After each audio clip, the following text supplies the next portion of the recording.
Assalamualaikum warahmatullahi wabarakatuh. Perkenalkan, nama saya Kiki Nafida dari program studi teknologi elektromedis. Di sini saya akan membahas tentang radiasi sinar X. Berikut penjelasannya. Sinar X merupakan salah satu jenis radiasi pengion yang memiliki peranan sangat penting dalam bidang kesehatan, khususnya untuk pemeriksaan radiologi dan diagnosis penyakit. Namun, karena sinar X termasuk radiasi pengion, penggunaannya juga memiliki risiko terhadap tubuh apabila tidak digunakan secara tepat. Oleh karena itu, pada presentasi ini saya akan membahas 4 materi utama, yaitu sejarah penemuan sinar X, proses terjadinya sinar X, bahaya paparan sinar X, serta prinsip proteksi radiasi. Sejarah penemuan sinar X. Sinar X ditemukan oleh fisikawan asal Jerman, yaitu Wilhelm Conrad Rontgen pada tahun 1895.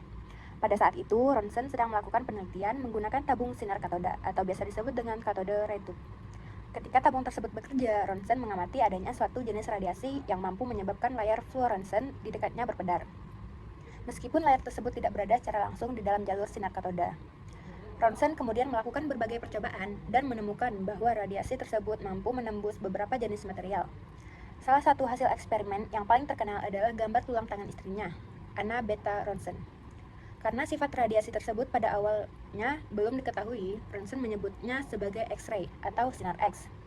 Penemuan tersebut menjadi salah satu tonggak penting dalam perkembangan ilmu kedokteran, karena untuk pertama kalinya struktur bagian dalam tubuh manusia dapat dilihat tanpa melakukan pembedahan. Rontgen kemudian mendapatkan hadiah Nobel Fisika pada tahun 1901 atas penemuannya tersebut. Secara historis, penemuan sinar X pada tahun 1895 menjadi awal berkembangnya teknologi radiologi modern, atau biasa disebut dengan NIST. Perkembangan teknologi sinar X. Sejak ditemukan pada tahun 1895, teknologi sinar X terus mengalami perkembangan. Pada masa awal, pemeriksaan menggunakan film fotografi dan membutuhkan waktu pemrosesan yang cukup lama. Kemudian, berkembang sistem radiografi dengan film screen yang lebih efisien. Perkembangan teknologi elektronika kemudian menghasilkan sistem komputer radiografi atau CR, dan selanjutnya digital radiografi atau DR. Pada sistem digital, citra radiografi dapat ditampilkan secara langsung pada monitor komputer, sehingga proses pemeriksaan menjadi lebih cepat dan efisien. Selain radiografi konvensional, teknologi sinar X juga berkembang menjadi fluoroskopi, yaitu teknik yang memungkinkan visualisasi objek secara lebih dinamis.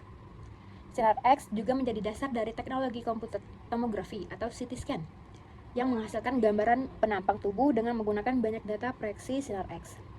Saat ini, perkembangan teknologi radiologi juga berfokus pada peningkatan kualitas citra, efisiensi pemeriksaan, pengurangan dosis radiasi, serta penggunaan sistem digital dan teknologi komputasi. Dengan demikian, perkembangan teknologi sinar X tidak hanya meningkatkan kemampuan diagnostik, tetapi juga berusaha meningkatkan keselamatan pasien dan tenaga kesehatan. Apa sih sinar X itu? Nah, sinar X merupakan salah satu bentuk radiasi elektromagnetik berenergi tinggi dan termasuk ke dalam radiasi pengion. Radiasi pengion memiliki energi yang cukup untuk menyebabkan ionisasi atau atom atau molekul. Dalam bidang medis, sinar X dihasilkan secara buatan menggunakan tabung sinar X. Sinar X memiliki kemampuan untuk menembus jaringan tubuh dengan tingkat penyerapan yang berbeda-beda. Jaringan dengan densitas tinggi, seperti tulang, lebih banyak menyerap sinar X sehingga terlihat lebih putih dan citra radiografi. Sementara, jaringan dengan densitas lebih rendah akan lebih banyak meneruskan sinar X dan menghasilkan gambar yang lebih gelap. Perbedaan penyerapan tersebut yang kemudian dimanfaatkan untuk menghasilkan citra struktur internal tubuh. Komponen utama tabung sinar X. Untuk memahami bagaimana sinar X terbentuk, kita perlu mengetahui komponen utama dari tabung sinar X. Komponen pertama adalah katoda. Katoda terdiri dari filamen dan focusing cup. Filamen biasanya terbuat dari tungsten dan berfungsi sebagai sumber elektron.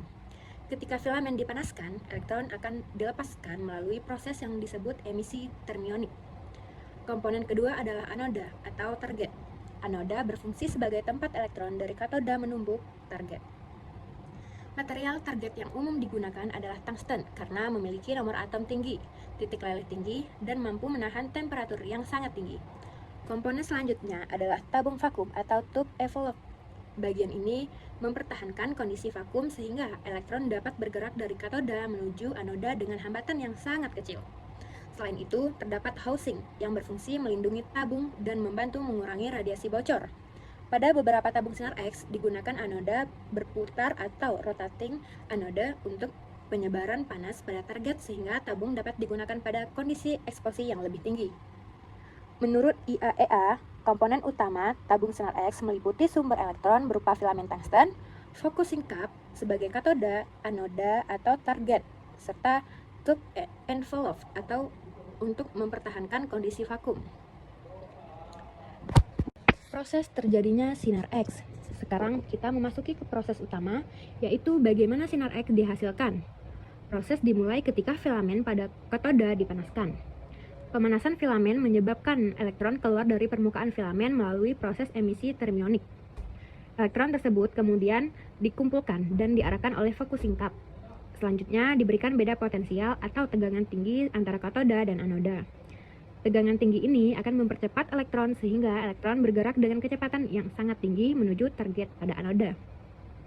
Ketika elektron berkecepatan tinggi tersebut menumpuk target tungsten, sebagian besar energinya akan berubah menjadi panas. Sedangkan sebagian kecil berubah menjadi sinar X. Pembentukan sinar X terutama terjadi melalui dua mekanisme. Mekanisme pertama adalah Bremsstrahlung. Bremsstrahlung berasal dari bahasa Jerman yang berarti radiasi pengereman.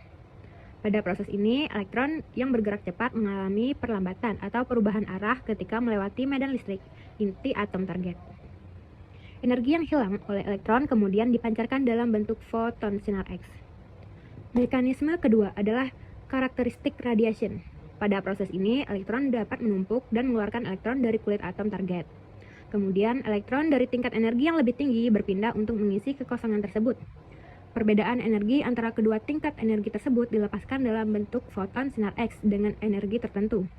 Jadi, secara sederhana, prosesnya dapat digambarkan, filamen dipanaskan, lalu elektron dilepaskan, dan elektron dipercepat, kemudian elektron menumbuk target tungsten, lalu terbentuknya sinar X dan panas. IAEA menjelaskan bahwa produksi sinar X melalui tabung membutuhkan elektron berenergi tinggi yang menumbuk target dan menghasilkan radiasi, Bremsstrahlung, serta karakteristik radiation. Faktor yang memengaruhi produksi sinar X. Nah, produksi sinar X dipengaruhi oleh beberapa parameter yaitu QVP, MA, dan waktu expose. Pertama adalah QVP atau kilovolt peak. QVP menentukan besaran tegangan antara katoda dan anoda. Semakin tinggi QVP, semakin tinggi energi maksimum elektron yang menumbuk target dan semakin tinggi energi serta daya tembus berkas sinar X. Kedua adalah MA atau miliampere. MA berkaitan dengan jumlah elektron yang mengalir dari katoda menuju anoda. Semakin besar MA, semakin banyak elektron yang menumbuk target sehingga jumlah foton sinar X yang dihasilkan meningkat. Ketiga adalah waktu expose. Semakin lama waktu expose, semakin banyak elektron yang dapat menumbuk target sehingga jumlah sinar X yang dihasilkan juga meningkat. Nah, kombinasi antara MA dan waktu expose disebut MAS. Rumusnya biasanya adalah MAS atau MAS sama dengan MA dikali waktu dalam detik.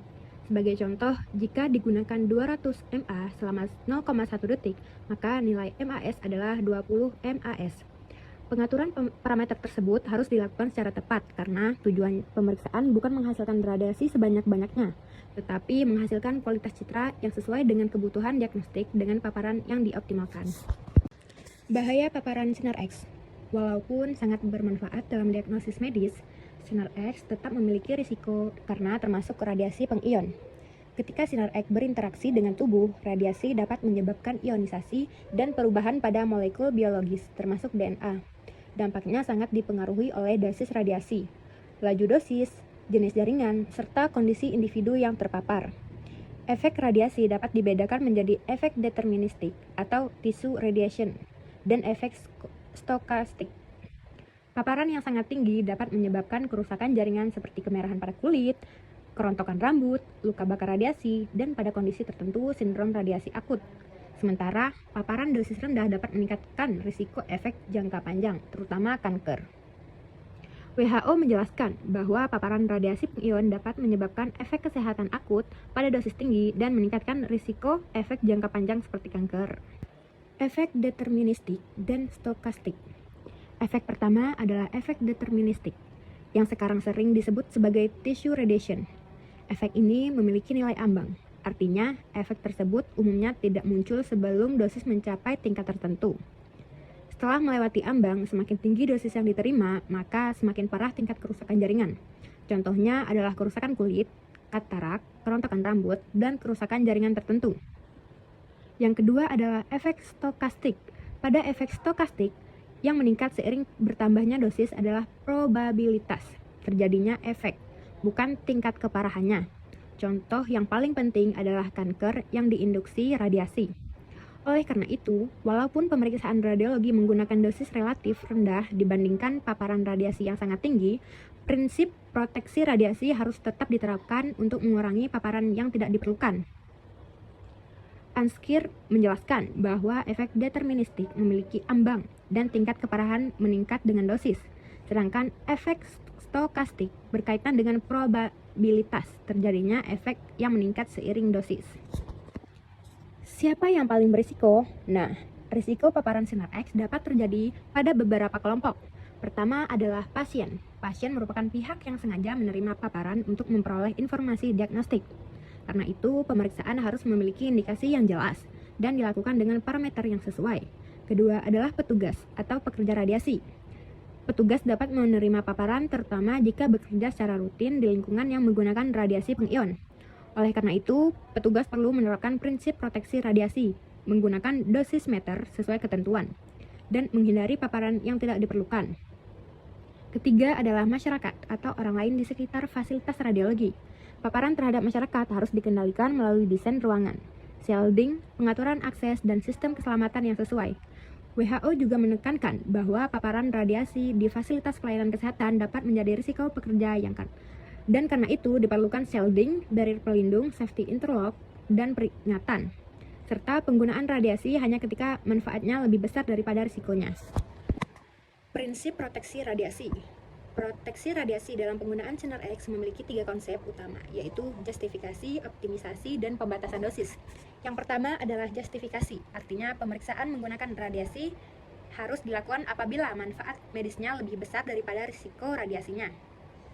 Yang kedua adalah optimisasi, atau biasa disebut dengan ALARA. ALARA merupakan singkatan dari as low as reasonably achievable, artinya paparan radiasi harus dijaga serendah mungkin, secara wajar dengan tetap menghasilkan informasi diagnostik yang diperlukan. Yang ketiga adalah dosis limitation atau pembatasan dosis. Namun perlu diperhatikan bahwa prinsip pembatasan dosis tidak diterapkan sebagai batasan dosis untuk pasien dalam pemeriksaan medis.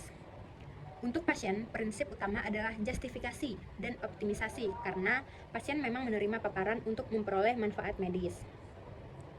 ICRP secara khusus menjelaskan bahwa dose limit atau dose constraints tidak tepat diterapkan pada paparan medis pasien, atau perlindungan pasien dilakukan melalui justifikasi, pemeriksaan, dan optimisasi proteksi. Waktu, jarak, dan pelindung. Dalam praktik proteksi radiasi, terdapat 3 prinsip sederhana yang sangat penting, yaitu waktu, jarak, shielding, atau biasa disebut dengan pelindung. Pertama, waktu. Semakin lama seseorang berada di area radiasi, semakin besar potensi dosis yang diterima. Oleh karena itu, waktu berada di dekat sumber radiasi perlu diminimalkan. Kedua, jarak. Semakin jauh seseorang dari sumber radiasi, intensitas radiasi yang diterima umumnya semakin rendah. Oleh karena itu, petugas sebaiknya berada sejauh mungkin dari sumber radiasi ketika tidak diperlukan berada di dekat pasien. Ketiga adalah pelindung atau shielding. Pelindung dapat berupa barrier struktural atau ruang maupun APD tertentu. Dengan kombinasi waktu yang minimal, jarak yang maksimal, dan shielding yang sesuai, paparan radiasi dapat dikurangi. APD dan dosimeter. Dalam kondisi tertentu, petugas dapat menggunakan alat pelindung diri radiasi. Contohnya adalah apron timbal, pelindung tiroid, dan perlengkapan pelindung lainnya sesuai kebutuhan dan prosedur fasilitas. Namun, APD bukan satu-satunya cara proteksi radiasi. Pengaturan teknik pemeriksaan, posisi petugas, jarak, shielding ruangan, prosedur kerja, dan optimisasi parameter eksposi juga sangat penting. Selanjutnya adalah dosimeter. Dosimeter merupakan alat yang digunakan untuk memantau dosis radiasi yang diterima oleh pekerja radiasi. Dengan pemantauan dosis secara berkala, fasilitas dapat mengetahui tingkat paparan pekerja dan melakukan evaluasi apabila terdapat paparan yang tidak sesuai. Untuk pasien, konsep Diagnostic Reference Level atau DRL juga dapat digunakan sebagai alat bantu optimisasi. DRL bukan merupakan atas dosis individual pasien, tetapi merupakan nilai referensi untuk membantu mengidentifikasi apakah dosis pada pemeriksaan tertentu relatif tinggi atau rendah dibandingkan praktik yang sesuai. ICRP Publication 135 menjelaskan bahwa DRL merupakan alat untuk membantu optimisasi proteksi pada pencitraan medis dan digunakan untuk mengevaluasi tingkat dosis pada kelompok pasien atau pemeriksaan tertentu, bukan sebagai batas dosis individual. Peran teknisi elektromedis. Sebagai mahasiswa teknik elektromedis, pemahaman mengenai radiasi sinar X sangat penting, karena kita tidak hanya berhubungan dengan aspek klinis, tetapi juga dengan aspek teknologi dan keselamatan peralatan. Teknisi elektromedis memiliki peran dalam memastikan peralatan elektromedis dapat berfungsi dengan aman dan sesuai spesifikasi. Pada sistem radiologi, aspek seperti pemeliharaan, keselamatan kelistrikan, pengujian kinerja, serta dukungan terhadap program quality control menjadi bagian penting dari keselamatan penggunaan alat. Dengan alat yang terpelihara dan parameter yang tepat, kualitas citra dapat dipertahankan sekaligus mendukung optimisasi paparan radiasi. Oleh karena itu, seorang teknisi elektromedis perlu memahami prinsip dasar pembentukan sinar X, parameter eksposi, keselamatan radiasi, dan prinsip proteksi radiasi. Baiklah, sekian presentasi saya tentang radiasi X-ray. Kurang lebihnya saya mohon maaf. Saya akhiri. Wassalamualaikum warahmatullahi wabarakatuh.